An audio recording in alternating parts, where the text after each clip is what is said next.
ازيكم يا رب تكونوا بخير. تعالوا مع بعض النهاردة نعرف ازاي هنعمل تأثير اللمعان على أي لوجو أو أي أيقون موجود عندي. تعالوا أوضح لكم قصدي أكتر وكمان نعرف ازاي هنطبق ده بطريقة شيك زي ما انتوا هتشوفوا. أنا عندي أهو فولدر باسم أيقون أنا مجهزاه، وعندي أكتر من أيقون. خلينا مثلا نجرب على البريمير أهو بالشكل ده. تمام. بعد كده هاعمل إيه، كل اللي أنا محتاجاه هادخل على effects بالشكل ده، وهاعمل search على حاجة اسمها lightning effects. هو ده الوحيد اللي أنا محتاجاه، وهو اللي هيقدم لي الحاجة اللي أنا عايزة أعملها. هاجي هنا أهو هاعمل عنه search، هلاقيه ظهر معايا، هاخده وأسحبه على اللوجو بتاعي بالشكل ده.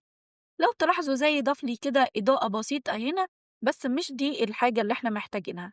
هنخلي الامبيانس بتاعتنا دي 100. تمام، علشان يدّيني سطوع جامد زي ما أنتم شايفين. وبعد كده لإن أنا مش محتاجة السطوع ده كلّه أو مش محتاجة ده، فهاعمل عليه ماسك بالطريقة دي. وهاجي بعد كده أضبّط أبعاد الماسك بتاعي أهو بالشكل ده أهو.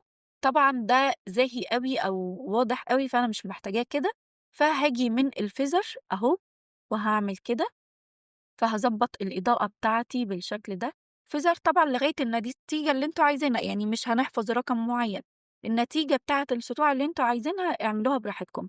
وبعد كده هاجي من على الmask بس أهو، وهاجي هنا كده بس ثانية، في الحالة دي أنا هاخلّيه بس يطلع برّه كده. تمام، وبعد كده هامشّي حاجة بسيطة، وهاجي على الmask بس أهو، وهاحرّك بالطريقة دي. طيب تعالوا نشوف بقى النتيجة هتطلع إزاي. الموضوع حلو جدًا، جدًا أهو، بُصّوا، حلو أوي. طيب كمان ممكن أعمل إيه تاني؟ ممكن لو عايزة أقلل شوية أهو، بصراحة شكله شيك جدًا. طيب تعالوا نجرّب بقى على أي أيقون تاني، أو ممكن مثلًا الأيقون بتاع الإنستجرام بالشكل ده، على أساس إن هي فيها ألوانات كتير يعني، فخلّينا نغيّر في الscale بتاعته ونصغّر حجمه شوية أهو بالشكل ده. وبعد كده هاجي على effects من هنا، وهاسحب عليه الlightning effects بتاعي، وهاخلّي الambience بتاعتي 100 أهو، هيدّيني السطوع ده، فهاعمل عليه الmask بتاعي، وهكذا نفس الخطوات ما فيش أي حاجة جديدة. إحنا بس بنجرّب في حالة إن أنا عندي ألوانات كتير زي كده. تمام، وبعد كده هاغيّر الفيزر بتاعي أهو بالشكل ده. تمام، وبعد كده هاطلّع برّه ومن الmask بس أهي، عملت الkey frame بتاعي، وهاجي هنا هاخلّي الضوء بتاعي يتحرك بالطريقة دي. تعالوا نشوف النتيجة.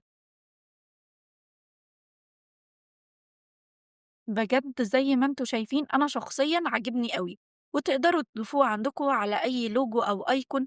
في حالة إنكم مثلًا بتشتغلوا على project وضفتوا أي لوجو أو أيكون، تقدروا تعملوا الطريقة دي، فهيبقى حلو أوي. ابدعوا بقى زي ما أنتم عايزين. وده كان ببساطة كده درسنا النهارده، وأتمنى تكونوا استفدتوا ويكون الشرح وصل لكم بطريقة مبسطة.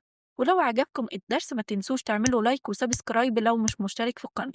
واستنى درس جديد كل يوم اثنين وخميس الساعة 10 مساء.